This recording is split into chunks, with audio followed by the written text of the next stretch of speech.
Assemblée, levez-vous. Aujourd'hui, aucune condamnation. Nous sommes réunis à ce jour pour débattre au compte de la nation. Porte la nation dans nos gènes et dans nos cœurs. Voilà pourquoi le fait de voir le pays sombrer nous écœure. Donc prenez place, mes chers compatriotes. Il est temps que l'on parle triomphe. La situation est alarmante. L'heure a sonné pour qu'on clignote. Pour qu'on grignote un point de vue des dirigeants. Nous avons fait venir ici le président ainsi que son opposant. À quelques encablures des élections présidentielles, l'opposant fera part de son projet à la place présidentielle. Le président à lui nous fera le bilan de son ex-mandat. On vous écoute, président. Je me présente à ceux qui ne connaissent pas. Je représente le peuple envers qui les coups partent. Je suis le seul porteur du changement. Je vous demande humblement de me reconduire, président. Merci de m'offrir ce plateau afin de m'exprimer. Père de 30 enfants fonctionnaires, je suis du Haut-Togo. On va débattre des problèmes qui minent la société. Donc ma biographie, monsieur le juge, mettez-la de côté. Messieurs, dames, bonjour, Marco Rouge, je suis journaliste. Nous voilà au bord du tribunal, j'ai mis à jour ma liste. C'est là qu'on aura notre débat électoral, la doctorat, même sans master ou doctorat. Salutations à vous, je m'adresse, cher président. Parlez-nous de votre passage des 14 ans précédents, sans excédent. Le bilan de vos actions, parlez-nous de ceux qui en est sans faire dans la rédaction. Mon bilan est globalement positif. On marche pas à part pour atteindre le meilleur objectif. On a construit des logements et des écoles. On poursuit notre combat contre la dépendance au pétrole. Le taux de chômage est en train de baisser. Le taux de redoublant scolaire aussi en train de régresser. Je reconnais, oui j'ai pas tout fait, mais j'ai quand même maintenu ici le dialogue et la paix.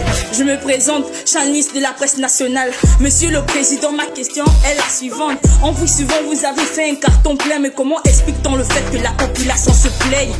Aucune œuvre n'est parfaite dans ce monde. Nous avons avancé, je connais la tâche qui m'incombe. Je vous demande de voter l'espérance, de garder espoir et de croire en notre émergence. Mais monsieur, qu'est-ce que vous promettez concrètement? Sans quête de mots, n'agissez pas secrètement.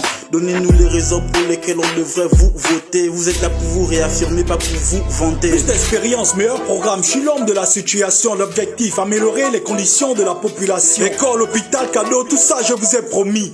Votez-moi, je suis l'homme qu'il faut pour ce pays. Silence. Le silence dans la salle.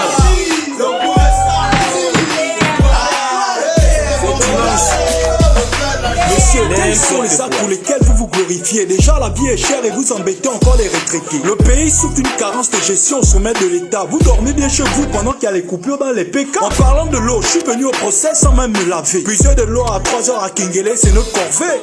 Hein, monsieur le président? Vous le savez. Mais vous le le savez. développement n'est pas qu'une affaire de l'État. J'ai pas attendu d'être président pour poser des actes. Vous avez occupé des grands postes dans ce pays et aujourd'hui vous érigez en CPI. Merci pour la parole, merci pour le temps, merci pour votre engagement et les efforts consentis. C'est vrai qu'avec ce qui se passe, on n'est pas content, mais comme il s'agit de notre pays, pour sa gestion, il faut qu'on soit consentant.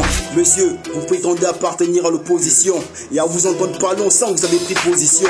Pourquoi croyez-vous que vous êtes l'homme de la situation, et qu'est-ce qui nous rassure que vous êtes celui qui apportera des solutions? Mais monsieur, les actes parlent à la place des mots.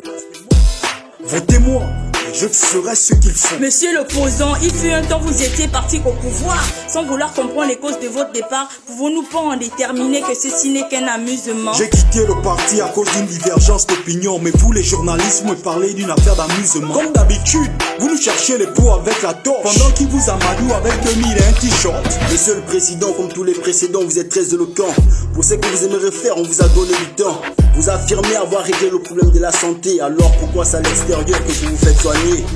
Pouvez-vous me donner une bonne raison d'un époux qui mange au restaurant et non à la maison? Monsieur le président, toujours les mêmes raisons. Rien à l'horizon, les discours moraux n'iraient l'horizon. On sait que vous êtes détestés, sans tenter de résister, désister. Vous êtes trop contestés. Au lieu de sillonner pouvoir comme un missionnaire. Et si on en est là, pourquoi ne pas démissionner? Mais qui a dit que la population ne m'aimait pas? Vous êtes les seuls ici à vouloir mon départ. Je suis le choix du peuple, c'est évident. Écoutez dans les chansons, c'est allez président. Nous voilà à l'épilogue de notre débat. Depuis le début, on voit bien que vous êtes debout. Vous avez suivi le cours des questionnements. Et si on ne mentionne rien, on attend votre positionnement. Merci, je tiens à préciser qu'on n'a pas de parti pris. Nous sommes une jeunesse qui participe au cri de malheur dans la patrie. D'accord? On veut du concret, on sait lire, épargner nous des grands textes. Flemme des projets illusionnistes avec des promesses grotesques. Où sont les hôpitaux, les écoles, la diversité, les universités? À quand la fin de l'adversité? Promettez-nous que chacun acceptera les résultats sans faire recours à la force pour nous imposer les résultats. Parce qu'après c'est le sang qui coule et ça on n'en veut plus. De toutes les provinces on crie haut et fort, le sang on n'en veut plus. C'est donc la fin, merci à tous ici présents. Merci à vous les journalistes, merci aux deux présidents. La séance est levée.